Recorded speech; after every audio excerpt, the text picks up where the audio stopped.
Good morning, student. Today we will discuss about the reproduction in human.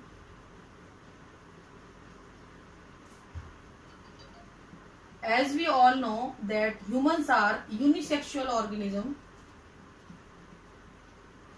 Unisexual होते हैं means male and female are separate organism. ठीक है, दोनों mail और female अलग अलग होते हैं. And they show sexual dimorphism. They show sexual dimorphism. It mean organism जो होगा उसमें आपको टू मॉर्फोलॉजी मिलेंगी, यानी कि मेल अलग दिखेंगे और फीमेल अलग दिखेंगे. इसको हम बोलते हैं sexual dimorphism. You can easily distinguish between male and female. Okay, this is known as sexual dimorphism. यहाँ पे हमारे जो ऑर्गेनिज्म होते हैं उसको हम लोगों ने दो हिस्सों में बांट दिया है. कुछ मेल होंगे एंड कुछ फीमेल होंगे. They all are divided on the basis of their buildup. उनकी जो बॉडी स्ट्रक्चर है उस हिसाब से, उनकी फिजिकल स्ट्रक्चर है उस हिसाब से, और उनके जो जेनेटिलिया हैं, एक्सटर्नल जेनेटिलिया हैं, उनके हिसाब से उनको हमने कुछ अलग अलग हिस्सों में बांट दिया है, जिसमें उसको मेल और फीमेल की कैटेगरी में रखा गया है. नाउ द क्वेश्चन इज, ये किस तरीके से बांटे जाते हैं? मेनली हमारे पास जो है मेन जो reason of dividation that is sex organs. Sex organs होते हैं उनकी वजह से इनको बांटा गया है. सेक्स ऑर्गन दो तरीके के होते हैं बेटा यहाँ पे, प्राइमरी सेक्स ऑर्गन और सेकेंडरी सेक्स ऑर्गन.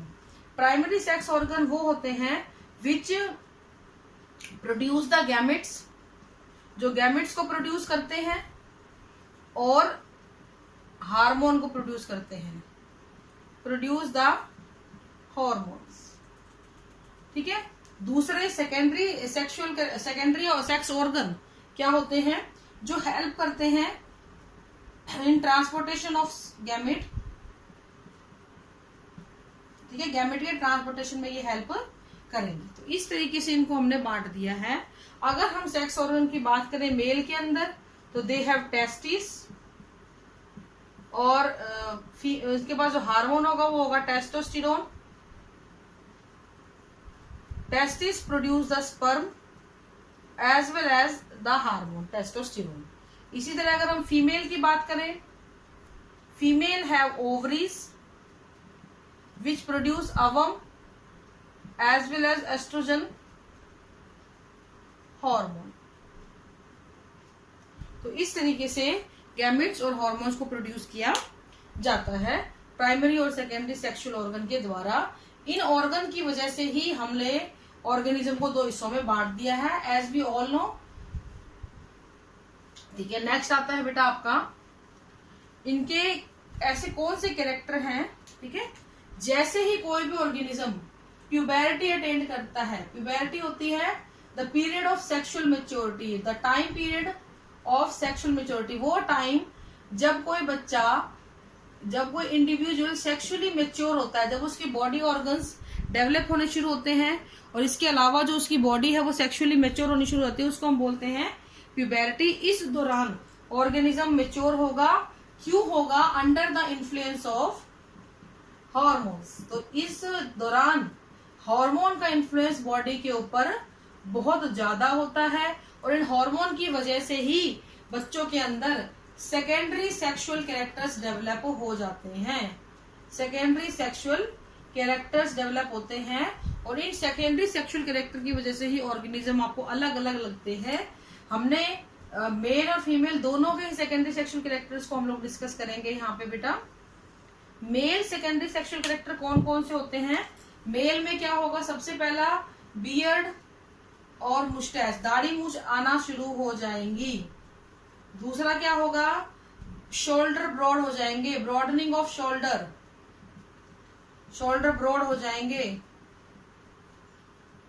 ठीक है. तीसरा क्या होगा? Adam's apple. एडम्स एप्पल मैं बता चुकी हूँ क्लास के अंदर भी आपको.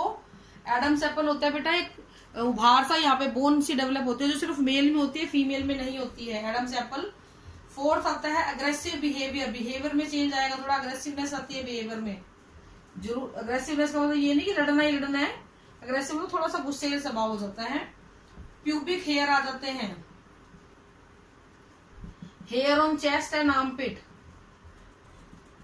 चेस्ट एंड आर्मपिट, बाल आने शुरू होते हैं। इसके अलावा और क्या होता है बेटा, मस्कुलर मास डेवलप हो जाता है, मसल्स डेवलप हो जाती हैं, डीपनिंग ऑफ वॉइस, आवाज भारी हो जाती है लड़कों की। तो इस तरीके से these are the secondary sexual character in male. इसी तरीके से अगर हम फीमेल की बात करें, फीमेल में कौन कौन से सेकेंडरी सेक्सुअल कैरेक्टर है, तो पहला होता है development of breast, breast develop हो जाती हैं।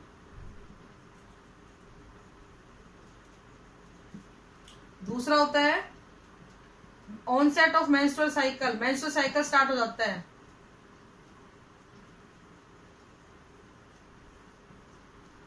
तीसरा है प्यूबिक हेयर बन जाते हैं, प्यूबिक हेयर डेवलप होते हैं, आर्मपिट पे भी हेयर आते हैं, चेस्ट पे नहीं आएंगे, ठीक है। चौथा है उनकी जो स्किन है वो सॉफ्ट हो जाती है, skin become soft and shiny.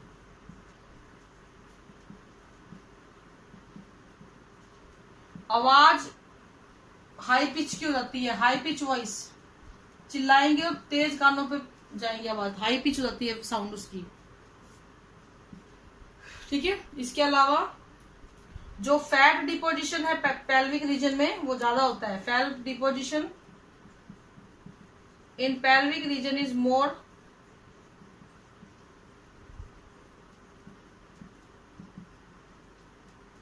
ठीक है। These are some sexual secondary sexual character in female. तो इन्हीं बेसिस पे अब कोई लड़का है लड़की है उसके दाढ़ी मूछ आती है, कभी नहीं आती है। देखो अनटिल अनलेस हार्मोनल चेंज ना हो, एक्सेप्शन हर जगह है कि कुछ लोगों की आ जाती है, लेकिन वो हार्मोन के डिस्टर्बेंस की वजह से आती है।